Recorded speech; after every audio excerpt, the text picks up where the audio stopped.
Welcome back to my channel. నేను ఈరోజు చల్ల పునుగులు చేయబోతున్నా. చాలా టేస్టీగా ఉన్నాయి, మీరు కూడా ట్రై చేయండి. ఇంట్లో దోశ పిండి మిగులుతుందిగా, దాంట్లో మైదా పిండి కలిపి కొంచెం జీలకర్ర, చిటికెడు సోడా ఉప్పు కలిపి వేయండి. చాలా టేస్టీగా ఉంది, ఇలాగే ట్రై చేయండి. చాలా బాగుంది. బండి మీద అమ్మే లాగే ఉంది, ఇంకా చాలా టేస్టీగా ఉంది. ఒకసారి ట్రై చేయండి. నాకు సబ్స్క్రైబ్ చేయండి ఫ్రెండ్స్, సపోర్ట్ చేయండి ఫ్రెండ్స్. ప్లీజ్ ఫ్రెండ్స్, సపోర్ట్ చేయండి ప్లీజ్.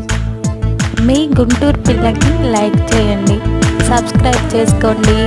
బాయ్ ఫ్రెండ్స్, మరో వీడియోతో మీ ముందుంటా. మీ గుంటూరు పిల్ల. బాయ్.